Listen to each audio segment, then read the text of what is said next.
तो मैं जाते जाते बस अपनी गुफ्तगू समेटते हुए अर्ज कर रहा हूँ। एक आपने मोमिन की मौत सुन ली, कामिल मोमिन की मौत, हुजूर लेने आते हैं, फिर कब्र में भी हुजूर की जियारत होती। और अल्लाह के रसूल तो यहाँ तक फरमाते हैं हुजूर ही की नहीं होती, बल्कि कब्र के अंदर रिश्तेदार भी आते हैं, रिश्तेदारों से भी मुलाकातें होती है। और अल्लाह के रसूल ने यहाँ तक बयान फरमाया, ये बातें भी होती है कि मेरे इंतकाल के वक्त वो फलाने की शादी नहीं हुई थी ना, तो अभी उसकी शादी हुई कि नहीं। अल्लामा जलालुद्दीन सुयूती ने शरह सुदूर में लिखा है, मैं कोई अपनी तरफ से नहीं, किताब पढ़ने जाकर के आप वो किताब पढ़ें, आपका ईमान मजबूत होगा। ये तक बातें होती, वो फला का क्या हाल है, वो फलानी कैसे है, उसका क्या हाल है, ये सब बातें होती है। यानी कब्र क्या होती है पता है? कब्र एक कायनात है। और कब्र जिसको 2 गज जमीन समझते हो ना, वो 2 गज जमीन नहीं है। अल्लाह के रसूल अलैहि सलाम फरमाते हैं कब्र इतनी बड़ी होती है, मोमिन की कब्र इतनी बड़ी होती है, इतनी बड़ी होती है, इतनी बड़ी होती है, जितना माँ के पेट के सामने तुम्हारी दुनिया बड़ी है। तवज्जो, माँ के पेट के सामने तुम्हारी दुनिया जितनी बड़ी है, तुम्हारी दुनिया के सामने तुम्हारी कब्र उतनी बड़ी है। अब बताओ, दुनिया इतनी बड़ी है तो कब्र कितनी बड़ी। लेकिन युमिनूना बिल गैब, और कब्र में जो है वो ये ऐसे आदमी मरा पड़ा नहीं रहता है, ये आंखों का धोखा है। अल्लाह के रसूल फरमाते कब्र में नहरें बहती है, मोमिन की कब्र में जन्नत के दरख्त लगे होते हैं, और कब्र में आना जाना भी लगा होता है। अब अगर ये तो मैंने हदीस पढ़ दी, हदीस के अलावा एक बात बताऊं आपको, सुन लीजिए जरा, सुन लीजिए। कभी हुजूर आते हैं, कभी कब्र वाला हुजूर के पास जाता है, कभी पीर साहब आते हैं, कभी कब्र वाला पीर साहब के पास जाता है। कायनात है वो एक अलग कायनात, आलम बरज़ख है वो, आलम बरज़ख। कहते हैं कि एक मर्तबा एक जिद्दी बादशाह हिंदुस्तान की कब्रों के हवाले से शक का शिकार हुआ, तो उसने फैसला किया कि जिस कब्र पे जाऊंगा, सलाम करूंगा और जवाब आएगा तो ठीक, कब्र रहने दूं, और अगर सलाम का जवाब नहीं आया तो उखाड़ के फेंक दूंगा। सब तरफ गए गए गए, सलाम किया जवाब आया, सलाम किया जवाब आया। इत्तेफाक से गरीब नवाज के यहाँ आए। अब गरीब नवाज का मज़ार तो ऐसा ऑथेंटिक और मुस्तनद है कि मुसलमानों के अलावा दूसरी दुनिया के लोग भी उनको मानते हैं कि गरीब नवाज यहाँ तशरीफ फरमाए। अल्हम्दुलिल्लाह। तो यहाँ आए तो सलाम किया, जवाब नहीं आया। दूसरी बार सलाम किया तो भी जवाब नहीं आया। तीसरी बार सलाम किया तो भी जवाब नहीं आया, कुछ देर से आया। 2 मरतबा में तो कुछ ठहरा हुआ था, तीसरी बार में जब ताखीर हुई तो ऐसा लगा कि यार अब तक तो हम धोखे में थे कि जिसको सबसे बड़ा मज़ार मान रहे थे, नहीं कुछ नहीं है।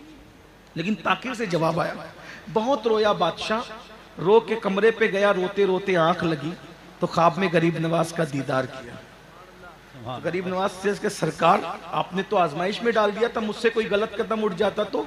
और क्या करूं, मेरी कब्र में जब तू आया कब्र पे सलाम करने, तो उस वक्त तो मुस्तफ़ा जाने रहमत तशरीफ लाए हुए थे, तो मैं नाना जान से बातें करने में इतना मसरूफ था कि तेरी तरफ मेरी तवज्जो ही नहीं हुई। फिर नाना ने फरमाया कि बड़ा जिद्दी है, जवाब दे दे वरना ये तेरी कब्र को नुकसान पहुंचाएगा। सो मैंने नाना के कहने पर तुझे जवाब दिया। आप क्या समझते, ये आना जाना लगा रहता है। कब्र की दुनिया बड़ी खूबसूरत है, मानो तो ठीक है। बहुत सारे लोगों ने देखा, और कब्र में ये लोग सोचते ना, अरे इतने 100 साल कैसे सोएंगे, थक जाएंगे, ऐसा होगा वैसा होगा। ये 100 साल 200 साल ऊपर चल रहे हैं, अंदर तो चंद सेकंड की बात है बस। अंदर का 1 सेकंड, अंदर का 1 सेकंड यहाँ के हजारों साल से ज्यादा है। आप कब्र की दुनिया पढ़िए, बहुत इधर उधर भटकने की जरूरत नहीं। अल्लामा जलालुद्दीन सुयूती ने बहुत मेहनत की है, शरह सुदूर को पढ़ लीजिए बस। मैं आपको दावत देता हूं, उस किताब को पूरा पढ़िए तो आपको लगेगा कि मौत कितनी खूबसूरत है। और फिर सुन लीजिए, ये कब्रें जो पुरसुकून है, अब एंड कर रहा हूं बात को, ये जो कब्रें पुरसुकून है, तो ये पुरसुकून कब्रें तुम्हें धोखा ना दे। इस कब्र के अंदर जैसे जन्नत के मेवे है, जैसे नहरें हैं, जैसे मुलाकातें हैं, जैसे राहतें हैं, आराम है। कब्र जन्नत के बागों में से बाग है, वहीं कब्र जहन्नम के गढ़ों में से गढ़ा भी है। इसलिए ऊपर का पुरसुकून अंदर तुम्हें धोखा न दे। बहुत सारे लोग अजाब कब्र में मुब्तला हैं। जल्दी जल्दी 2-3 बातें। अजाब कब्र, अंदर अजाब भी होता है। कुछ लोग ऐसे हैं कि ऊपर फूल डालते हैं, नीचे पिटाई हो रही होती है और नीचे ऐसे घुस मारे जाते हैं। अल्लाह अकबर। आइए किन किन को अजाब होता है, मैं जल्दी जल्दी से 2-4 बातें पढ़ दूं। रहम करो अपने आप पे। अल्लाह गय्यूर है, जहां रहमान है, रहीम है, सत्तार है, गफ्फार है, गय्यूर भी है। अल्लाह के रसूल सल्लल्लाहु अलैहि वसल्लम फरमाते हैं अजाब कब्र बरहक है, अजाब कब्र होता है। और आका फरमाते हैं बहुत बड़ी बड़ी बातों पर अजाब कब्र सिर्फ नहीं होता, बहुत छोटी छोटी बातों पर भी कब्र में अजाब होता है। और सहाबा ने पूछा आका किन किन बातों पे अजाब होता है? तो अल्लाह के रसूल फरमाते हैं ज्यादातर कब्र में अजाब पेशाब के छींटों से जो नहीं बचते उन पर अजाब होता है। यानी जो पेशाब के छींटे पड़ते हैं ना, पेशाब के छींटों पे नहीं बचते, उन पर अजाब होता है। फरमाया जो चुगली करते हैं, इधर की बात उधर करते हैं, उन पे भी अजाब होता है। जो गीबत करते हैं, पीठ पीछे लोगों की बुराइयां बयान करते हैं, उन पे भी अजाब होता है। आज तो मैं देख रहा हूं ये तीनों चीज जिनकी वजह से कब्रों पर अजाब होता है, लोग नहीं बच पा रहे हैं। पेशाब के छींटे, अल्लाह अकबर, बैतुल खला में बैठे या इस्तिंजा के लिए बैठे, छींटे आ रहे हैं, कोई तवज्जो नहीं है। अल्लाह अकबर। एक बात बताऊं, मैं तो लरसता हूं, हदीस याद आई, लरस गया। अल्लाह अकबर, अल्लाह अकबर। एक सहाबी का विषय, सहाबी पहले बता दूं हमारे अकीदे में सहाबी किसको कहते हैं? सहाबी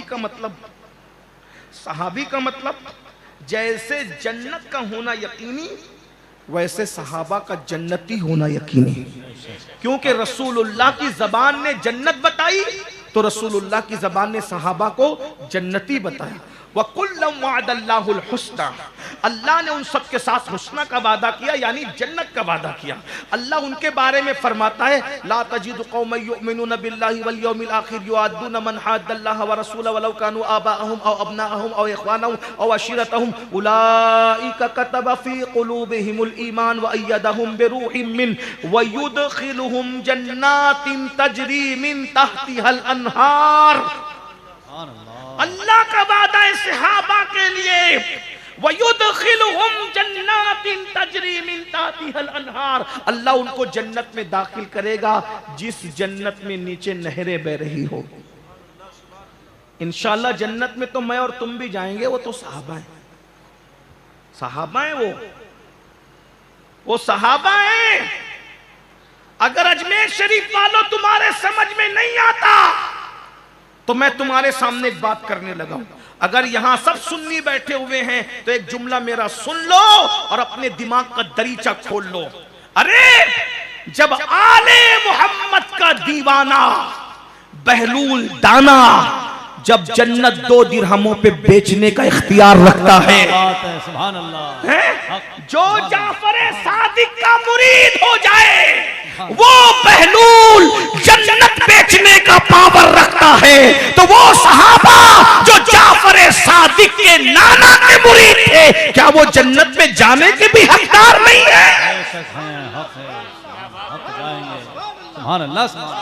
लोग कैसी बातें कर रहे हैं? नबी को मानोगे कि नहीं मानोगे? और नबी को माना कि नहीं माना? अरे जब नबी का नवासा इतना पावरफुल है कि जो अपने मुरीद को जन्नत बेचने के काबिल बना देता है, तो नबी के मुरीदों का हाल क्या? सहाबा नबी के मुरीद हैं, सहाबा नबी के मुरीद, और उनके बारे में कुरान कहता है रदियल्लाहु अन्हुम व रदू अन्हु, अल्लाह उनसे राजी है, वो अल्लाह से राजी। अब अगर आप बहलूल दाना का जन्नत बेचने वाला वाकया मानते हैं तो फिर वो भी मानो ना।